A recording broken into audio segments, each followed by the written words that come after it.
Varicose veins కి సరైన చికిత్స కోసం సంప్రదించండి ఎవిస్ హాస్పిటల్. నమస్కారం. విష్ణు పురాణం తరువాయి భాగంలోకి వచ్చాం. ఈ విష్ణు సావర్ణి మన్వంతరం గురించి చెప్పారు. తర్వాత రుద్ర సావర్ణి మన్వంతరం అయ్యాక 13వ మనువు రేచుడు అనేవాడట. అందులో సుత్రాముడేమో ఇంద్రుడుగా ఉన్నాడు. ధర్మ సుధర్మాదులు దేవగణాలుగా, నిర్మోహకాదులు సప్తర్షులుగా, ఆదిత్యాదులు మనునందనులు ప్రభువులుగా 14వ మన్వంతరం ఉండేవాళ్ళు. 14వ మన్వంతరం మందు సూచనేవాడు ఇంద్రుడు.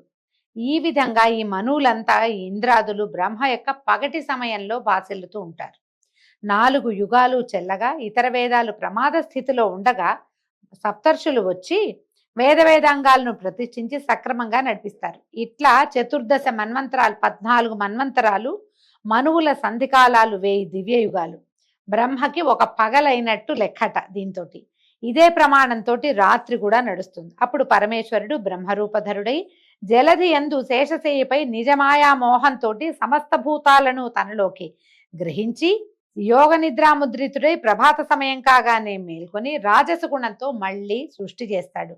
మళ్ళీ మనువులు, మనుతనయులు, ఇంద్రాదులు, దేవతలు ఈ విధంగా శ్రీహరి సాత్విక గుణ ప్రభావంతో జగాలని పరిపాలిస్తాడు. కృతయుగంలో శ్రీహరి కపిలాదుల రూపాలు ధరించి జీవలోకానికి జ్ఞానోపదేశం చేయటం, త్రేతాయుగంలో చక్రవర్తి రూపాలలో దుష్ట శిక్షణ శిష్టరక్షణ చేసి ధర్మాన్ని పరిపాలించటం, ద్వాపర యుగంలో వేదవ్యాసుడై వేదాల వ్యాప్తిని కలిగించటం చేయడం పనిగా ఉండి కలియుగంలో కలికి అయి వేదశాస్త్ర మార్గాలకి ఆపదరానేకుండా కాపాడతాడు. ఇట్లాగా భూత భవిష్యద్వర్తమాన కాలాత్ముడైన ఆ దేవుని అధీనమై ప్రపంచము విస్తరిల్లుతూ ఉంటుంది. ప్రతిసారి ఈ 4 రౌండ్లు తిరుగుతూనే ఉంటాయి. మన తర్వాత రౌండ్లో మళ్ళా కృతయుగం వచ్చేస్తుంది. దీనికి అడుగుతున్నాడు. అయితే ఇది చూడండి ఎంత విశేషమైన ప్రశ్న అడిగాడు మైత్రేయుడు. ప్రతి ద్వాపర యుగంలోనూ శ్రీహరి వేదవ్యాస రూపంలో వేదశాఖల్ని విస్తరిస్తాడని, ధర్మశాస్త్రాలు ప్రతిష్ఠిస్తాడని చెప్పావు.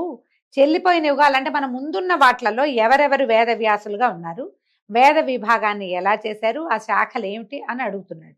మైత్రేయుని మాటలు విన్న పరాశరుడు చెప్పాడు, వేదానికి శాఖలు ఉపశాఖలు చాలా ఉన్నాయి. వాటిని వివరించి చెప్పడం ఆ 4 యుగాల వారికి కూడా సాధ్యం కాదు. కాబట్టి నేను కొంచెం సంక్షేపంగా విన్నాను, ఆ సంక్షిప్తమే చెప్తా.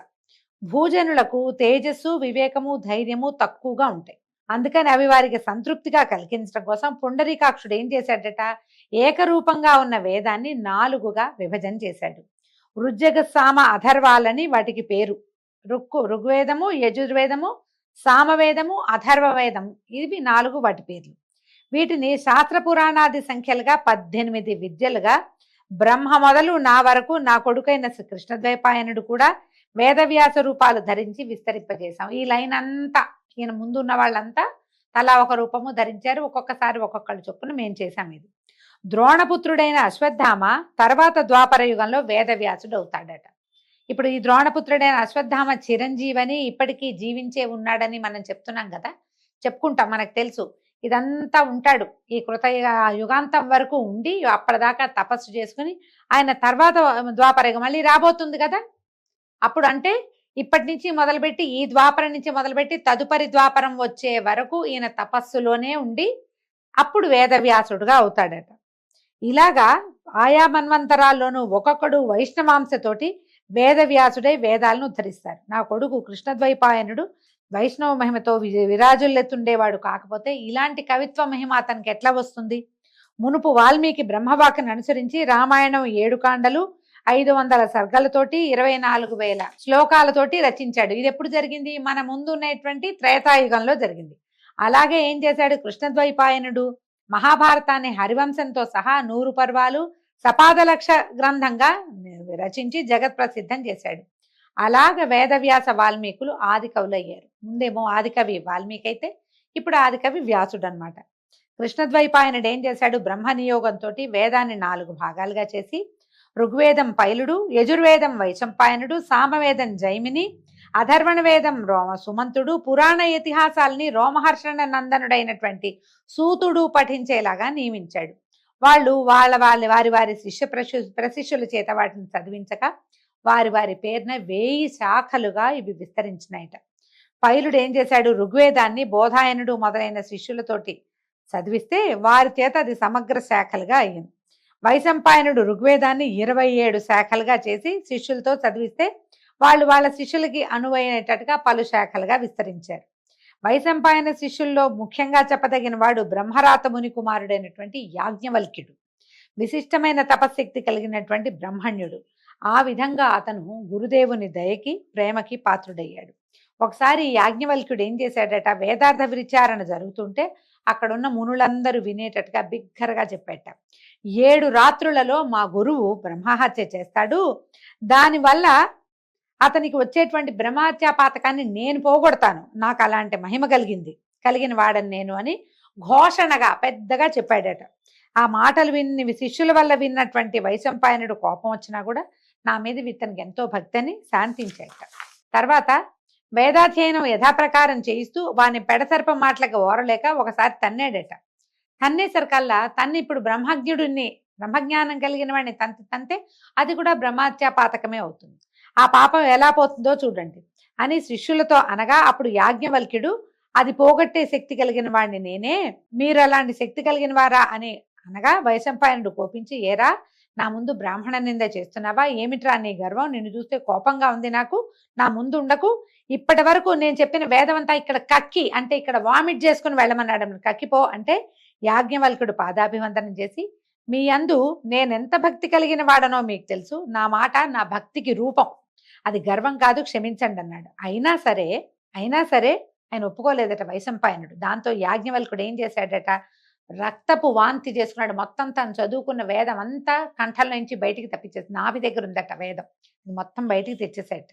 వదిలేసి ఇంకో గురువు దగ్గరికి వెళ్ళి తన గురువు యొక్క హత్యా పాతకం పోవడానికి వ్రతం చేసుకుంటున్నాడు. అయితే ఏమైంది, యాజ్ఞవల్కుడు కక్కిస్తున్నటువంటి ఈ రక్తం రూపంలో ఉన్న వేదాన్ని తిత్తిరి పక్షులు తినేసాయట. తింటే ఆ శాఖలకి తిత్తిరులు అనే పేరు వచ్చింది. అయితే యాజ్ఞవల్కుడే తిత్తిరి పక్షిగా ఈ వేదం కక్కినట్టు, అదే తైతీరియంగా పేరున్నట్టు కూడా ఒక ప్రసిద్ధమైన కథ ఉందట. తిత్తిరి పక్షులు మింగితే ఇవి ఎట్లా బయటకు వచ్చినాయి అనేది కూడా మనం ప్రత్యేకంగా చెప్పుకోవాలి. ఇంకొక చోట ఎక్కడో మనకి ఇది కనపడుతుంది. దాంట్లో నుంచి వచ్చిందే తైతీరియోపనిషత్తు అని చాలా ప్రత్యేకమైన ఉపనిషత్తు కూడా ఉంది. తర్వాత యాజ్ఞవల్క్యుడు గురుని దోషం పోగొట్టి నిర్దిష్టమైన బుద్ధితో ప్రాణాయామం పాటిస్తూ తపశ్శక్తితో మహిమాత్ముడయ్యాడు. సకల వేదమయుడైనటువంటి సూర్యదేవుణ్ణి ఆరాధిస్తూ ఉండేవాడు. అప్పుడు ఏం చేశాడట, సూర్యుడు ఈ గుర్రం రూపంతో వచ్చి వరం కోరుకో నాయన అని యాజ్ఞవల్క్యుడిని అడిగితే, దేవా నా గురువు ఎరగని యజుర్వేదాన్ని నాకు ప్రసాదించు అని అడిగితే సూర్యుడు కరుణతోటి శుక్ల యజుర్వేదాన్ని అతనికి తెలియజేశాడట. ఆ శుక్ల యజుర్వేదము 15 శాఖలయ్యి వాజి శాఖలుగా ప్రసిద్ధమైందిట. కణ్వాది మునులు ఆ వాజి శాఖల్ని అధ్యయనం చేశారు. జైమిని ముని తను నేర్చిన సామవేదం బహుశాఖలుగా చేసి శిష్యులతో చదివించాడు. అధర్వణ వేదాన్ని సుమంతుడు బహుసంహితలుగా రచించి తన శిష్యులతోటి ఆ వేదాన్ని ముక్కలు చేశాడనమాట. ఆయన వేరువేరు శిష్యులకి ఒక్కొక్క భాగాన్ని నేర్పించాడు. వేదవ్యాస శిష్యుడైనటువంటి సూతుడు పురాణాలని ఆఖ్యాన ఉపాఖ్యానాలతో తన శిష్యులైనటువంటి సుమతి, అగ్నివర్ణుడు, మిత్రుడు, శంఖపాలుడు, కృతవర్ణుడు, సావర్ణి అనే 6గురితోటి చదివించాడు. సూత మహాముని వల్లే మనకి ఈ పురాణాలన్నీ బయటకు వచ్చినాయి. ఆయన శిష్యులకి చెప్తే శిష్యులు తమ ప్రశిష్యులకి అట్లా క్రమంగా వాళ్ళ శిష్యులకి అట్లా ఒకళ్ళ నోటి నుంచి ఒకళ్ళ నోటికి వచ్చి ఈ పురాణాలన్నీ రకరకాల ముక్కలుగా కొన్ని అటు ఇటు కలిసినట్టుగా కూడా కనపడతాయి. అవి బయటకు వచ్చినాయి అన్నమాట. బ్రహ్మాండము, వామనము, గారుడము, స్కందము, కూర్మము, భాగవతము, ఆగ్నేయము, మాత్స్యము, లైంగము, మార్కండేయము, కూర్మము, వైష్ణవము, శైవము, నారదీయము, భవిష్యత్ బ్రహ్మవైవర్త వారాహములని పురాణాలు 18. మనం మొట్టమొదటి చెప్పుకున్నాం. అనాపలింగ కూస్కాని పురాణాన్ని పృథక్ అని ఆ శ్లోకం ప్రకారమే చెప్తున్నారు. ఇవి సర్గ, ప్రతిసర్గ, వంశ, మన్వంతర, వంశాభిచరితాలనే 5 లక్షణాలు కలిగి ఉంటాయి. ఇప్పుడు నేను నీకు చెప్తోంది వైష్ణవ పురాణం. ఇది వేద సమ్మతమైనది. సకల భువన స్థితిగతులకు ఆధారభూతుడైన విష్ణుదేవునికి సంబంధించింది. సర్వలోక సమ్మాన్యము. వేదాలు 4, వేదాంగాలు 6. వేదాలకి అంగాలు ఉన్నాయండి. ఇవేమేమిటి? శిక్ష, వ్యాకరణము, ఛందస్సు, నిరుక్తము, జ్యోతిష్యము, కల్పము అని వీటికి వ్యవహారం. మనం వ్యాకరణం అంటే గ్రామర్ అని చెప్తాను చూడండి, వేదాంగం అది. అయితే జ్యోతిష్యం కూడా వేదాంగమే. కాబట్టి తప్పకుండా జ్యోతిష్యం నమ్మవలసిందే. అయితే అది పూర్తిగా అవదు అని ఒక చెప్తారు కొంతవరకు. కానీ జ్యోతిషం తప్పకుండా వేదాంగం కాబట్టి దాన్ని గౌరవించి తీరాలి. ఈ 6 కూడా ఏంటంటే, ఈ 6 మీమాంస, న్యాయశాస్త్రము, ధర్మశాస్త్రము, పురాణాలు కలిపి చతుర్దశ విద్యలయ్యాయిట. ఇలాగే ఆయుర్వేదము, ధనుర్వేదము, నీతి శాస్త్రము, అర్థశాస్త్రము కలిపి చతుర్దశ విద్యలయ్యాయని కూడా ఒక నిర్ణయం చెప్పబడుతుంది. ఇవి ఎవరు చెప్పాలి అంటే బ్రహ్మర్షులు, దేవర్షులు, రాజర్షులు వీటిని చెప్పడానికి అర్హత కలిగిన వారు ఉన్నారు. సరే, బాగుంది. ఇవి చాలా విశేషంగా ఉంది. ఇంకా ఏమిటి, ఇంకేమేమి ఉన్నాయి అని అడిగితే అప్పుడు చెప్తున్నాడు అనమాట. ఇంకేమనంటే ప్రతి వాళ్ళు, ప్రతి జీవుడు కూడా కర్మబంధానికి కట్టుబడి మనం యముడి దగ్గర వివిధ శిక్షలు పొందుతూ ఉంటారు. ఆ యాతన రాని విధి, యమయాతనలు, నరక బాధలు లేని విధి ఏదైనా ఉన్నదా అని అడిగితే ఇప్పుడు చెప్తున్నారనమాట. ఒకప్పుడు కాళింగుడు అనే ముని నన్ను సేవిస్తూ ఉండేవాడు. అతని వినయము విధేయతలకి నేను సంతృప్తినుంది. మంత్రోదకంతో శిరస్సు స్పృశించి పూర్వజన్మ స్మృతిని కలిగించాను వాడికి. అప్పుడు ఆ కాళింగుడు నువ్వు అడిగినట్టే అడిగాడు.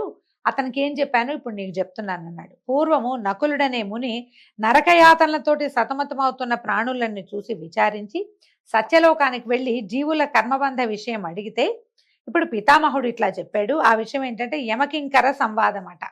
యముడు కింకరుడు ఏం మాట్లాడుకున్నారో అది బ్రహ్మదేవుడు నకులుడనే మునికి చెప్తే అది నేను అతనికి కాళింగుడు అనే మునికి చెప్పాను, అదే నీకు చెప్తున్నాను అన్నాడు. ఎన్ని నోర్లు మారిందో చూడండి ఈ విషయం.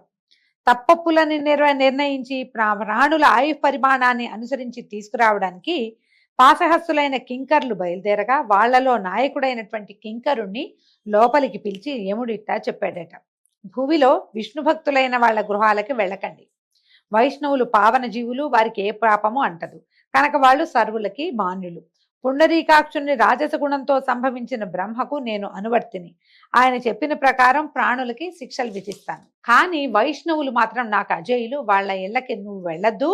చిన్న చిన్న కింకర్లు చాలా మంది ఉంటారు, ఓ గుంపంతా బయలుదేరుతుంది, మిగిలిన వాళ్ళని పంపద్దన్నాడు అని చెప్పగా ఇప్పుడు బాబు ఈయన అడిగాడట కింకరుడు, ప్రభు ఆ వైష్ణవుల వేషభాషలు, ప్రవర్తన, గుణగణాలు ఏమిటో నాకు చెప్పమంటే ఈయన చెప్పాడు. శత్రుమిత్రులందు సమబుద్ధి అయి నిజాచార వర్తనములను తప్పక ఆచరిస్తూ అల్పమైన అధికమైన పరద్రవ్య వాంఛ లేని వాడే ప్రవర్తించేవాడు వైష్ణవుడు. బొట్టు పెట్టుకుంటే కాదండి, శంఖచక్రాలు భుజాల మీద ధరించి స్వరూపాన్ని ధరించి విష్ణు స్వరూపాన్ని ధరించిన వాడినే వైష్ణవుడు అనటానికి కుదరదు.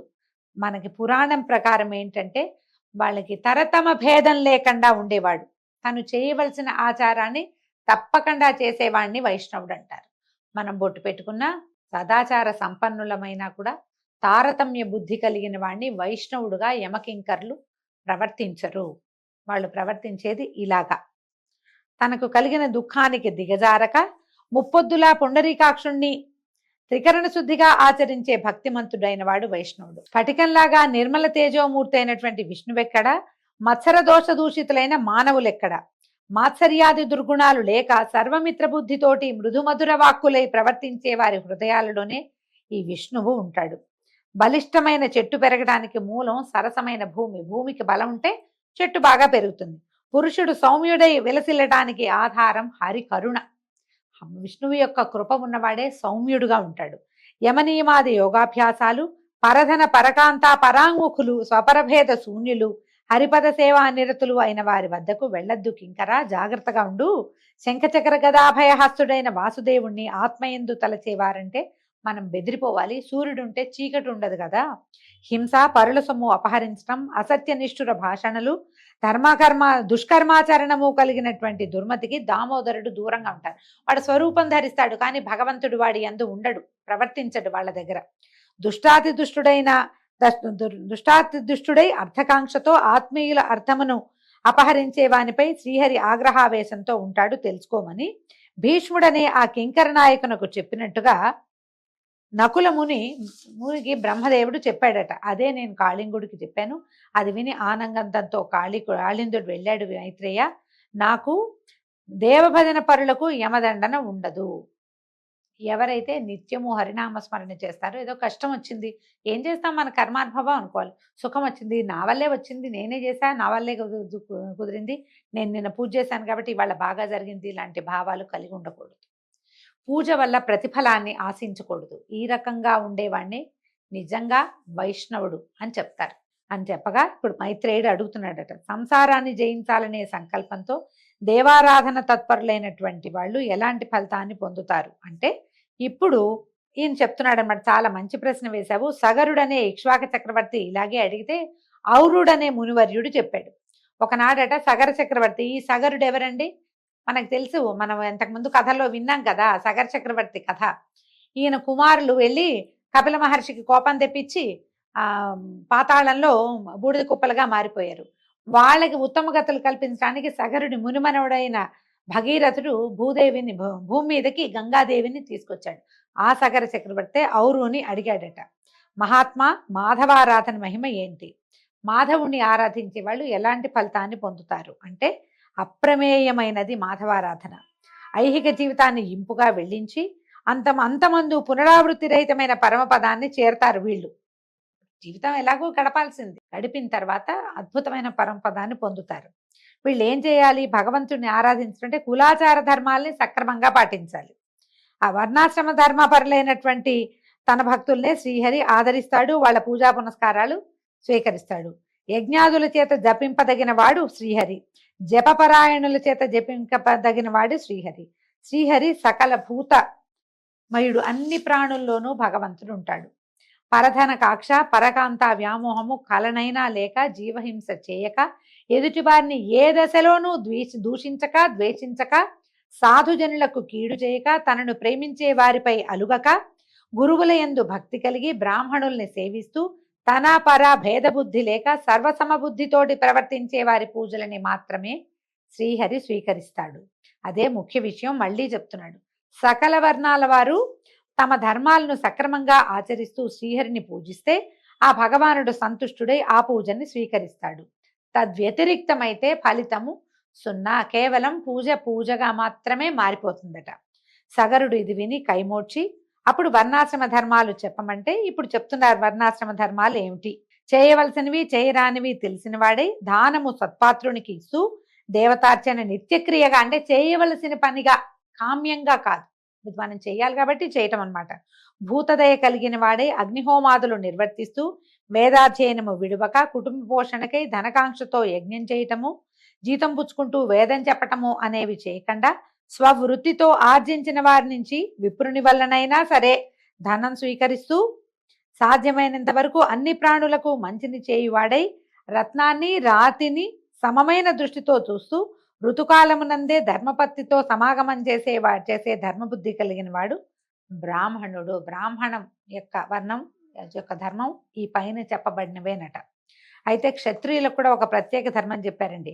యజ్ఞం చేయటం, వేదాధ్యయనం, దానం చేయటం, ధర్మంగా ప్రవర్తించటం, బ్రాహ్మణ భక్త కలిగి దుష్ట శిక్షణ శిష్టరక్షణ చేస్తూ తన ఏలుబడిలో ఉన్న ప్రజలను తన పిల్లల్లాగా పోషిస్తూ శాస్త్ర విజ్ఞానం కలిగి ధర్మార్థ కామాలని సక్రమంగా సాధిస్తూ ఉండటమే క్షత్రియ ధర్మం. రాజు అయిన వాడు ఇలా చేయాలట. తర్వాత బ్రాహ్మణ క్షత్రియ గౌరవము, వేదాధ్యయనము, సత్పాత్ర దానము, స్వకులాచార పాలన, పరధనాశ లేకుండటము, నిత్య నైమిత్తిక క్రియలను సక్రమంగా చేస్తూ ఉండటము, క్రయ విక్రయాలలో నిర్మల మనస్కుడై ప్రవర్తించటము, ధర్మ పద్ధతిలో అర్థాన్ని కూడబెడుతూ కృషి వాణిజ్యము పశుపాలన చేస్తూ ఉండటము వైశ్య ధర్మం. ఆ కాలంలో ఇలాంటి ధర్మాచరణే ఉండేదట.